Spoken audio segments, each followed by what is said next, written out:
Is anybody regretting showing up here?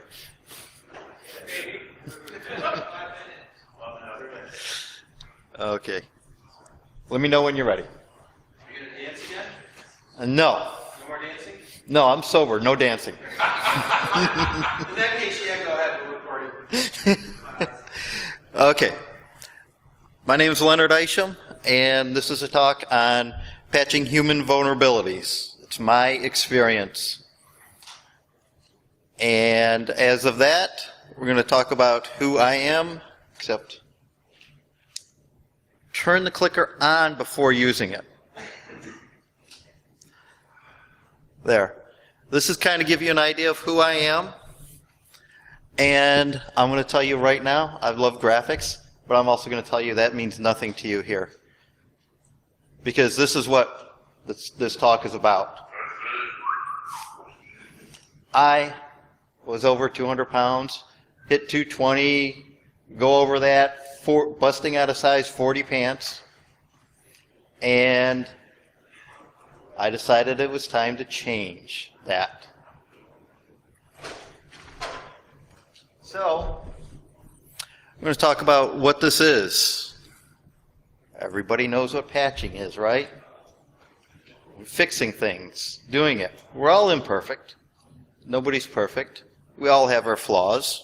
We're all human. And we all have vulnerabilities.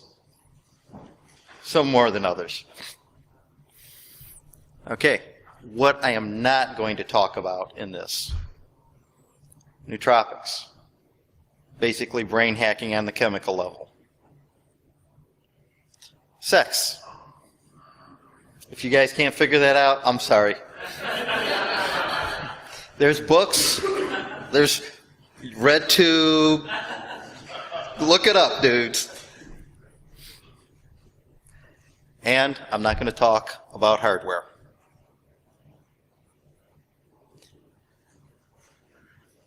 Oops. This is not really science because I have a sample size of 1 male, me. This is what worked for me.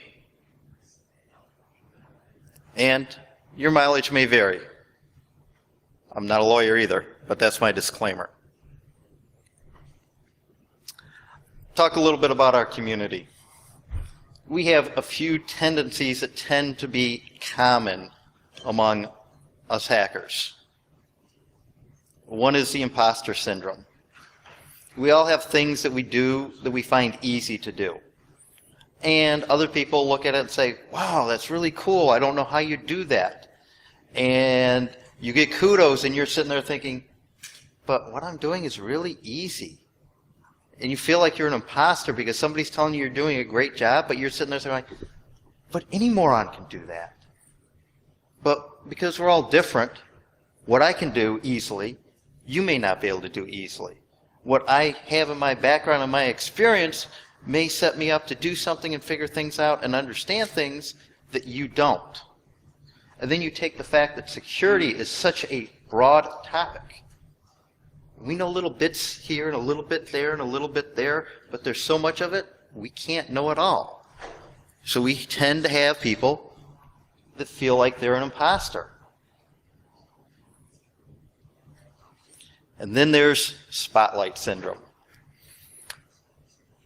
How many of you have done something and you know every person is looking at you wondering how you could be such an idiot? You know everybody's looking at you, right? Anybody want to admit that they felt that way? Well, guess what the studies show? Less than 20% will even register what happened. And I think it's less than 5% will actually remember it the next day, let alone a week or a month later. So every time you do something and you feel embarrassed and you think everybody's looking at you, you're probably only going to get messed around with your friends who are going to remember it for a day or two and give you a hard time. And they're going to be joking because they've done stupid things too.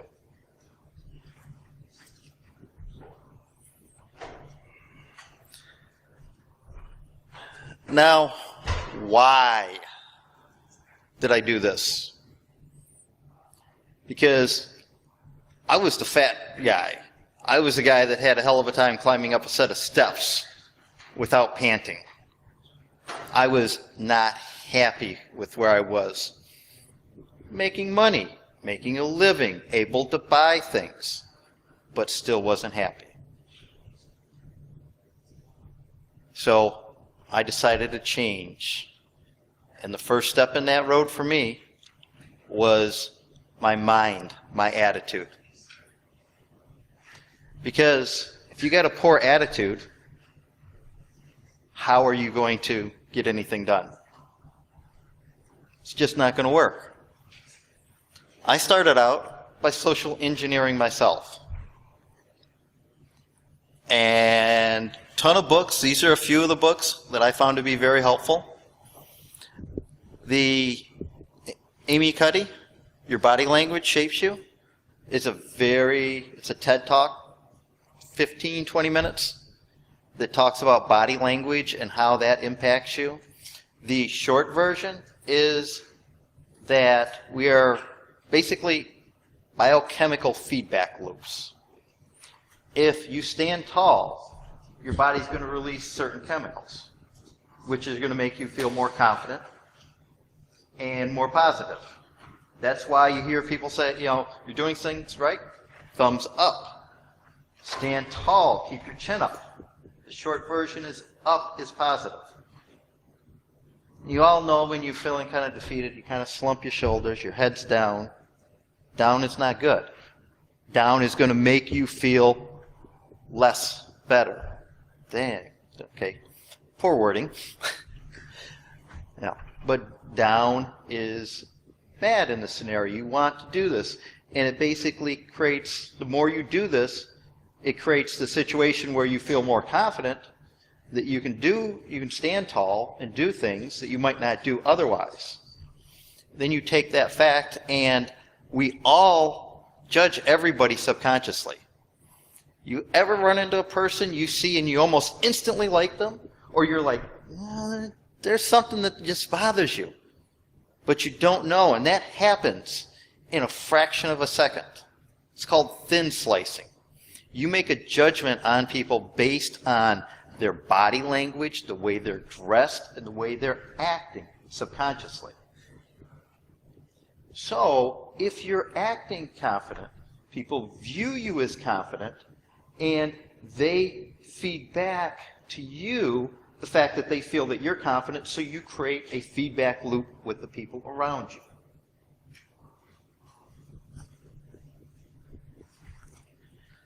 And oh, by the way, if anybody has any questions or anything, feel free to interrupt. I do this free form. I could give this talk 50 times and it would be different all 50 times. Though I highly doubt I would do it that many times. Attitude, mindfulness.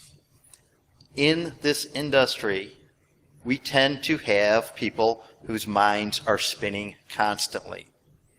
You go outside and it's a fall day.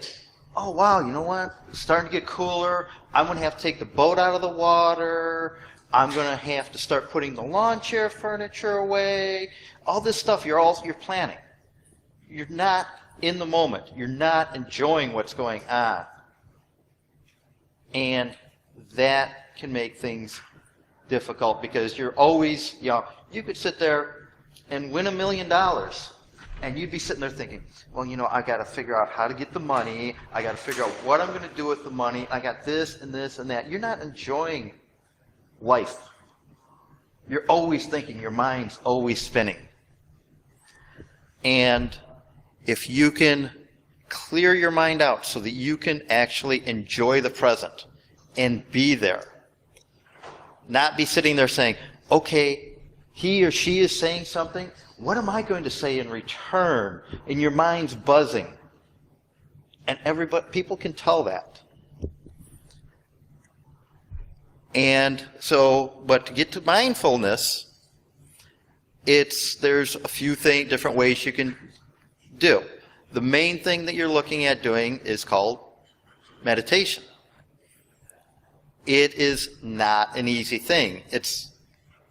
like learning to computer. You don't just pick up a computer and know how to use it and understand all the different basics. You don't do meditation and all of a sudden your mind is blank the first time you try it. It's a process. It takes time. First time you do it, you're going to be like going, Jesus Christ, I really screwed that up. No, you didn't. You started the practice. And over time, it will get easier. Now, since we love to hack things, there are some things that will help. It is called they're called binaural beats. Basically, you end up with a headphone. You have to have stereo headphones. And what it will do, it will play random noises, but the frequency will be offset between your two ears. And what happens is that helps your mind settle into a calm, restful state. Literally, the first time I tried binaural beats, it relaxed me so much that I fell asleep. And when it was done, I woke up and I'm like going, wow, what the hell happened? Because at that time, I was a raging insomniac. I'd sleep 2-3 hours a night for weeks on a time, always tired. And I did this and it put me to sleep and I'm like, wow. And it's helped me be more present, be calm. I use it for meditating all the time. Now, I'm not as good as I should be. Motivation. When I reached the stage where I was going to lose weight, I was going to be in condition roughly like I am right now. I needed strong motivation. I needed something that was always there. I placed a bet. I placed a significant dollar bet that by April 15th, tax day, I would reach my goal weight, or I would pay a significant amount of money to charity. The fact was, this was enough money, I didn't want to lose it. The second fact was, it was enough money if I had to pay it to charity, I would not be able to pay my taxes. And I knew I was going to owe money. So, when I started doing this and losing weight, God, that cake smells great. Oh my God, you know how long it's been since I've eaten at that restaurant. It smells wonderful. No, I don't want to lose the money. I can't lose the money. I always had that on my mind. And with that, I went from 212 pounds down to 160 in 3 months. And I didn't do it by not eating anything at all. I tried a few things. I tried several things. With diet, the first thing that I did was I tried the whole 30. Short version, 30 days where you do not eat any milk-based products, no grains, no legumes, no sugars. But you eat as much as you want. I lost 22 pounds in that first 30 days. And I was not ever hungry. When I was hungry, I ate. It's just, I basically got rid of almost all carbs. And after that, I kind of stalled out. So I played around with several different things. I tried a few weeks of going reduced calorie. That doesn't work well because you actually lose fat and muscle. I ended up doing the bulletproof diet. Short version, guy goes by the name of Bulletproof Exec. It's a paleo-style diet that is very high in fat. And I did that. I did some more research, And he's got an intermittent fasting version. Intermittent fasting is you limit the time periods where you take food in. In this particular case, I would not eat any food except for an 8 to 10 hour window each day. And I would eat a paleo diet during that time period, high in fat. The one exception with that was bulletproof coffee, which I will talk about in a minute. And I also tried his rapid fat loss protocol, which is basically all fat, mainly butter, and supplements. Couldn't do that more than 3 days in a row. Drove me nuts. And okay, I don't have it here. Something's out of order. Okay, bulletproof coffee is coffee mixed with usually grass-fed unsalted butter and MCT oil. There's different variations of it. The variation I tend to do includes a couple of raw eggs, and it's about 1,200 calories. And I will have that for breakfast and not eat anything till around 2 o'clock. And I'm not hungry. So you get the benefits of the fasting without the feeling like dog shit. Of course, you're going to do anything like this, you got to exercise. It doesn't make any sense not to. I started out doing CrossFit. Now, for better or for worse, CrossFit is a craze. A lot of people are doing it. And because of the number of people doing it, you are having people that are running into some difficulty. I'm not going to go into detail on this, but this is basically a scenario where you continuously overwork yourself and you end up with severe symptoms that will put you in the hospital. I don't believe anybody's died from this, but it is something that if you're going to do CrossFit, you should be aware of and pay attention to.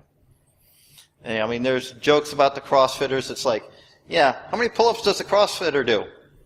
None. They just flail around on the bar. Because a lot of times they're not doing and using good form.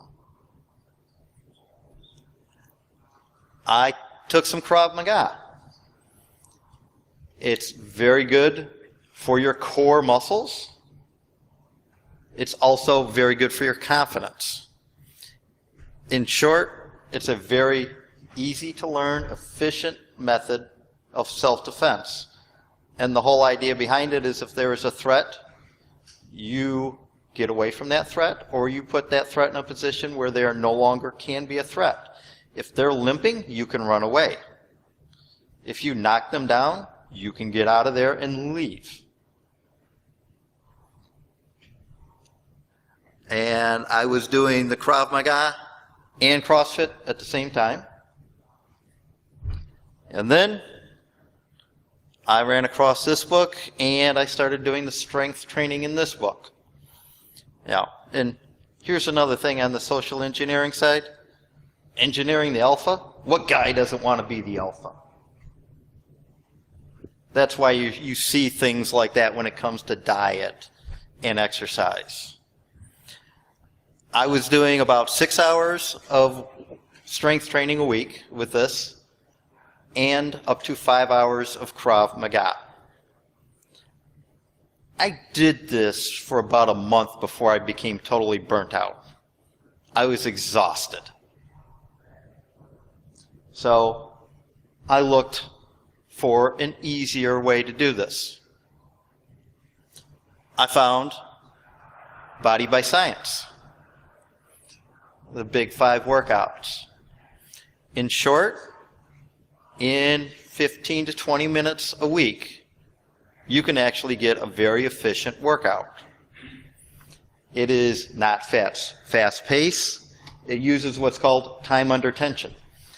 If you're doing push-ups, for an example, with this, you're going to do a count of 6 to 10 as you push up, slowly, keeping your tension on the muscles. When you reach the top, you're going to pause for a count of 2, and then you're going to do the same count of 6 to 10 on the way down. And what you're doing, instead of pumping through it fast, where you get the initial bounce, and then your body's flopping up, and when you go down, you slam down, you're not using your muscles all that time. By doing time under tension, you are actually engaging the muscles the entire rep. And this is based on the fact that we have 3 types of muscles: fast twitch, medium twitch, and slow twitch. Fast twitch are the ones that are going to engage first. And your body's always going to try to use the least amount of energy and muscle necessary to get the job done, because you don't know what's going to come next.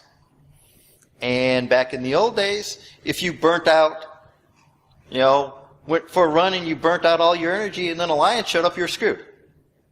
So your body says, okay, I'm going to keep reserves. And by doing this in 45 to a minute and a half, you can actually deplete all the energy in those 3 muscles. And they recharge at different rates.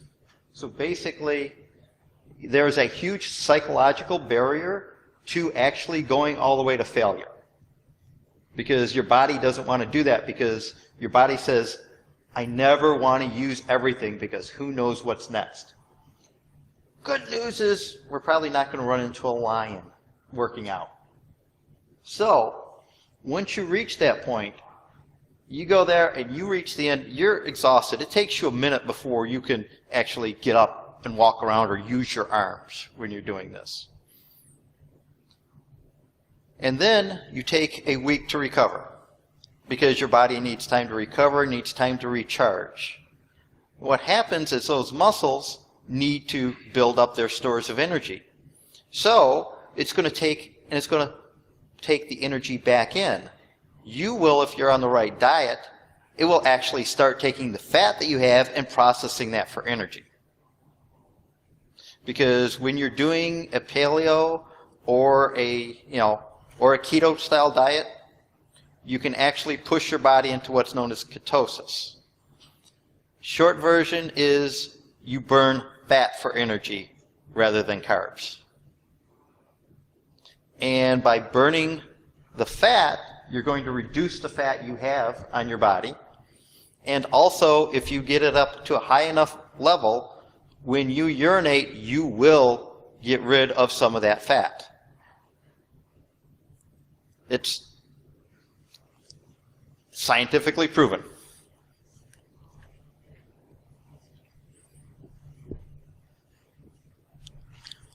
Now, okay, sorry. I take supplements. I take a lot of supplements. I feel better than I have in the years prior. I've had 2 sore throats in the last 2 years since I started doing this, and they both lasted a day or 2.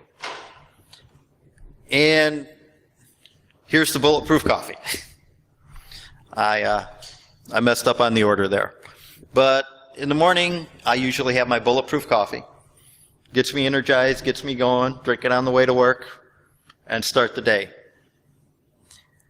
I also take vitamin C. I take a lot of vitamin C.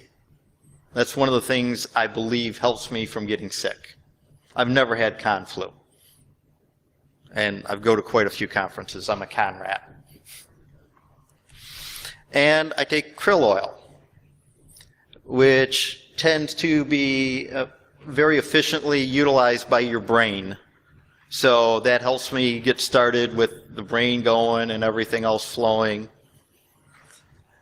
And then, I'm not going to go through and list all these because this is what I take on a daily basis.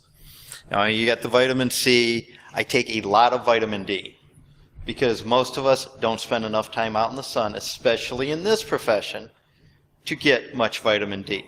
And vitamin D is used in a lot of different processes in your body.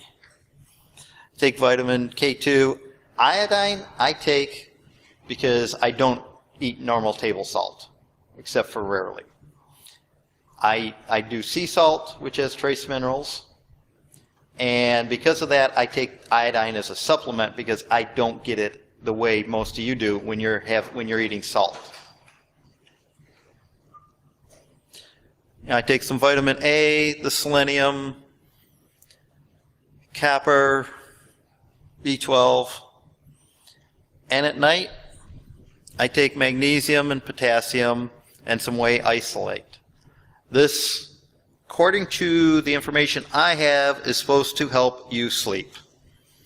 And I nowadays usually sleep about 4.5 to 6 hours a night, usually more like 4.5 to 5, and I'm not tired during the day. So I get nearly a 20-hour day where I can get things done.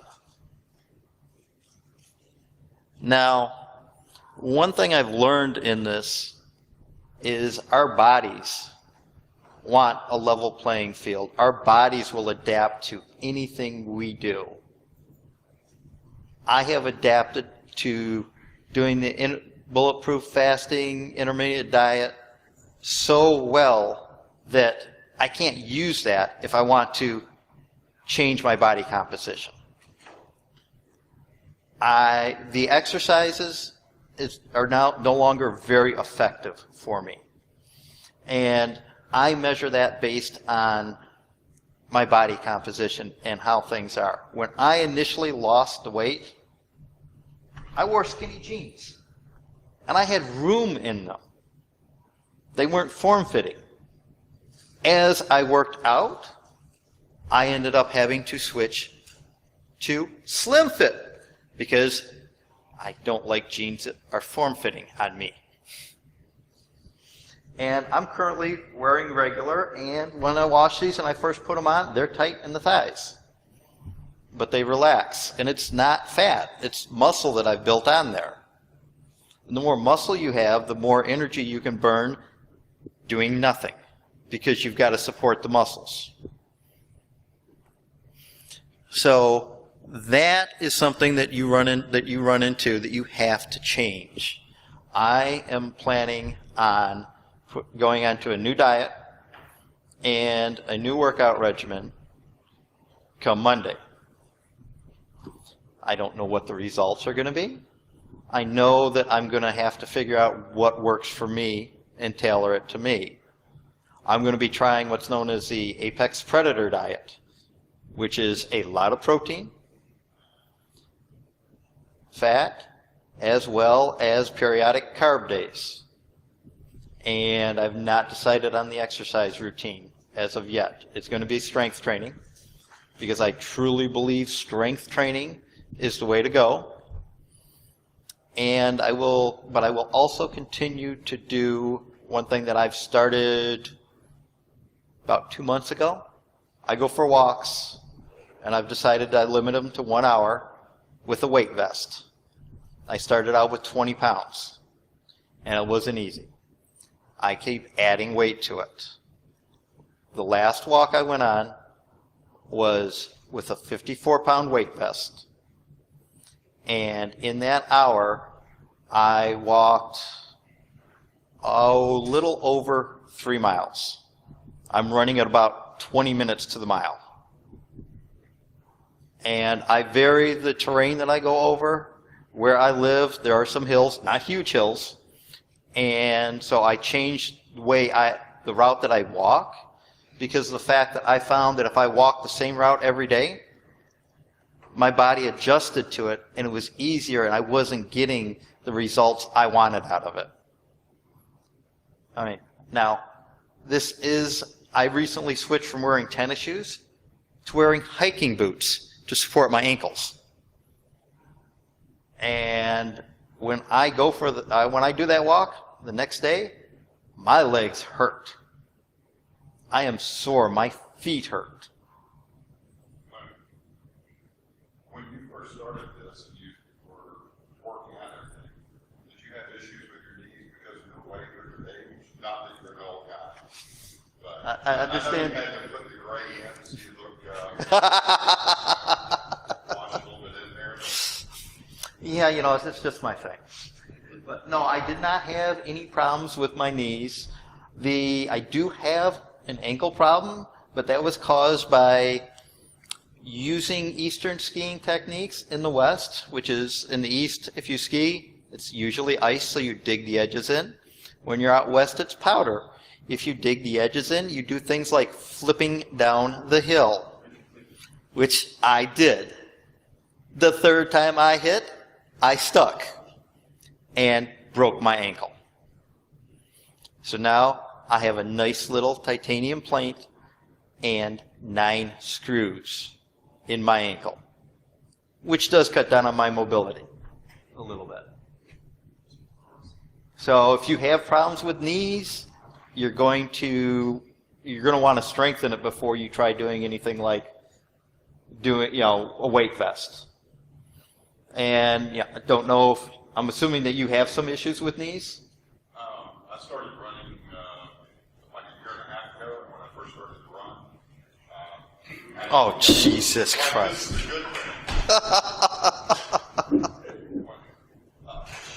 We just got ice. When I first started to run, I had issues with knees and were braces. But as I ran, that issue went away. I didn't have any more pain or anything like that. It wasn't that I lost significant weight, but You built up the strength. built up the strength. So anyone who's got that kind of issue, I don't know if you experienced the same thing. No, I did not. I've never had problems with my knees. I had problems with doing things like walking up steps. Oh, well, here goes.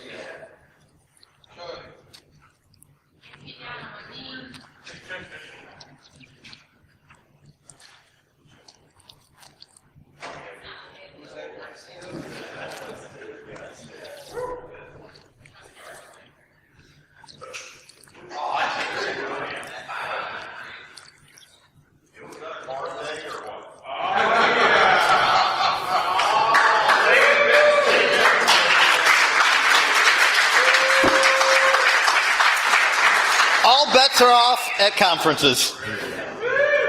All bets are off.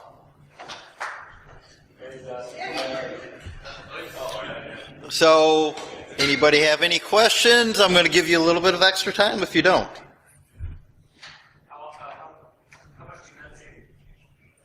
I go off and on periodically, depending on what I've got going on. When I'm on it, I will meditate for a full hour. And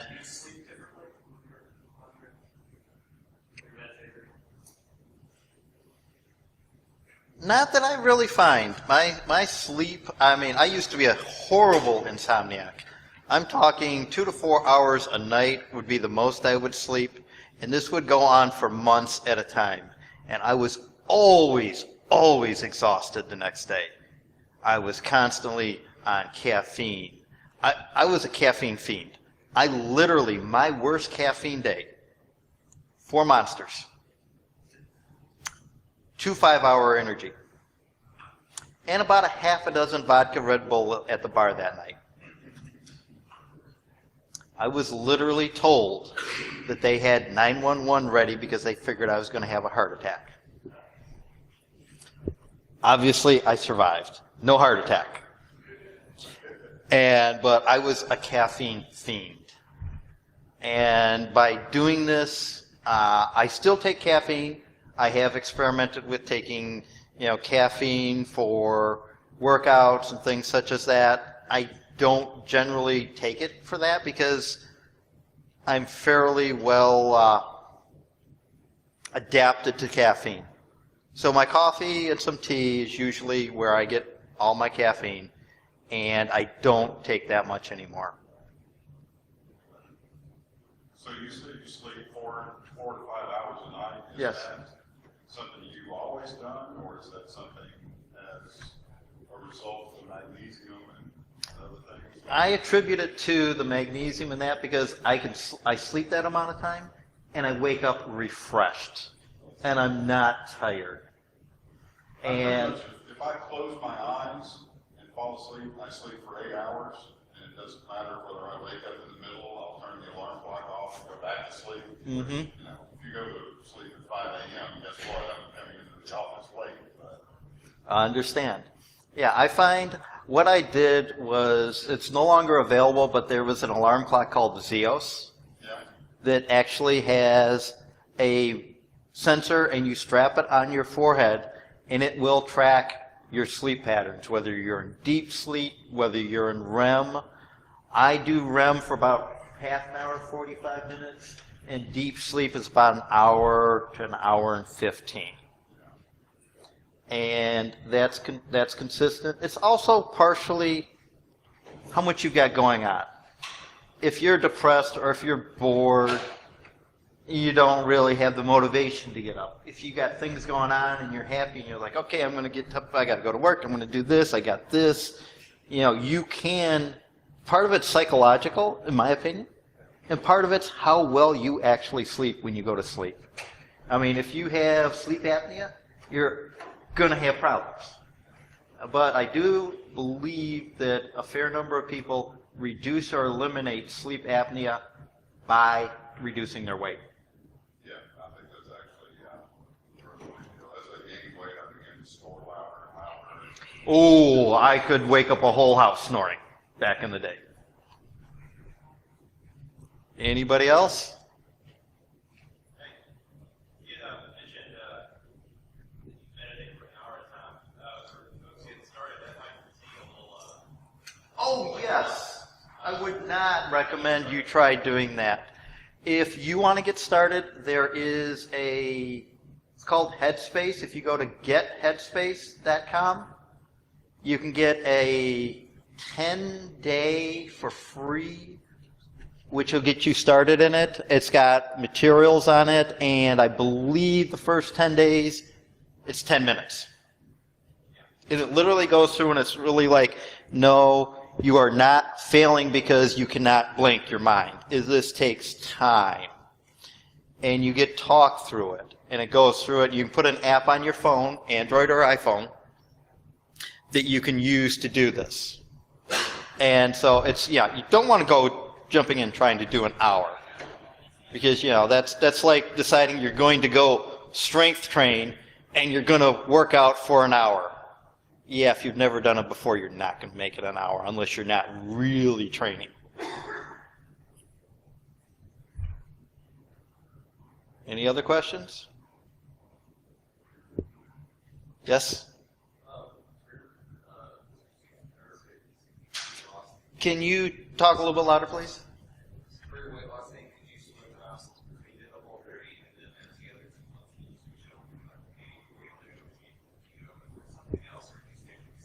I did for a few weeks a reduced calorie, and I found that was just, I wasn't happy with the way I was feeling, tired, exhausted, and I started doing the bulletproof diet, which is high in fat, which tends to keep your body in ketosis, which I found to be very, very helpful. Now, when I tried the rapid fat loss, I found that I could drop, back then, when I first tried it, I could drop 10 pounds of fat in 2 days.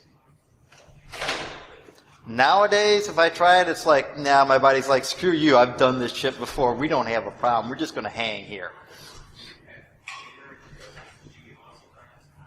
No, I've never gotten muscle cramps.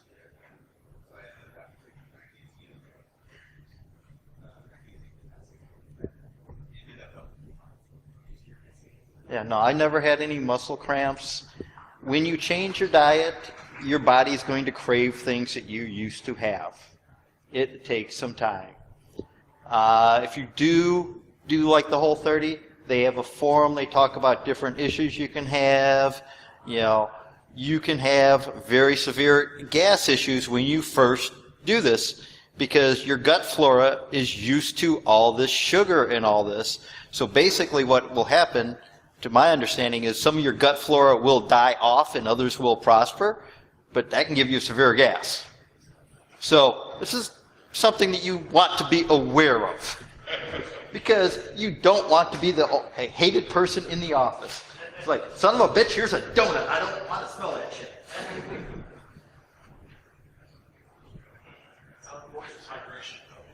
I'm sorry? How important is hydration? Oh, I drink a lot of water. I mentioned that I tend to do sea salt.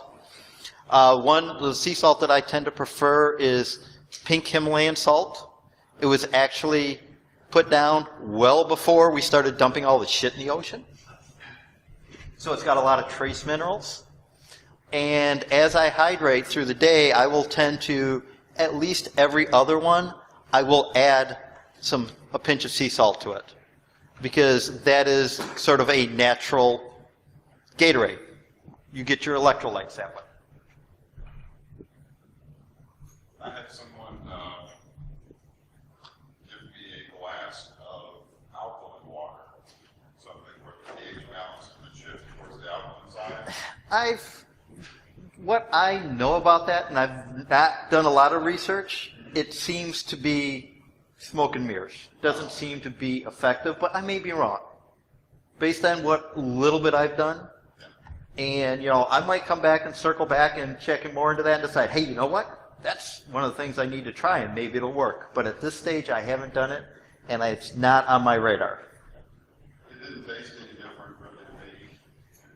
Kind of normal tap water, just didn't, or filtered water rather.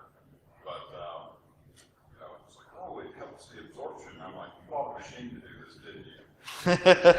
Someone sold me the piece of equipment, didn't they? Which is probably the case. But, Yeah, well, it's usually equipment or you get special deliveries from what I've heard. there you go. So somebody's making money off of it. I ended up cutting out Diet Cokes and Coke Zero, and I keep a gallon jug next to my desk full of water. And I'll drink probably a half gallon to a full gallon of water a day. I try to go with non-GMO food.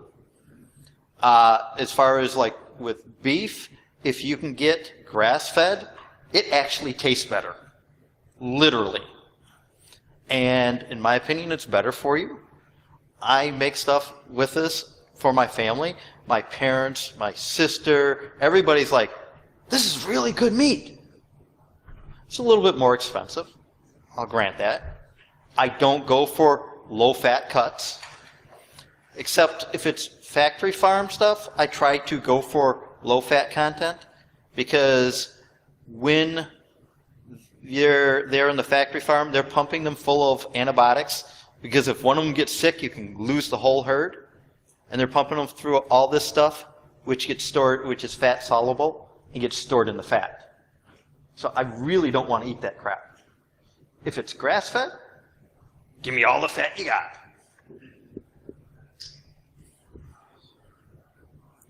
Any other questions?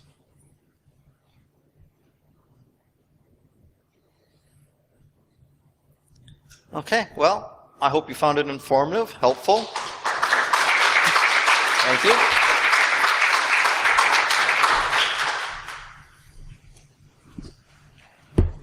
Get the hell out.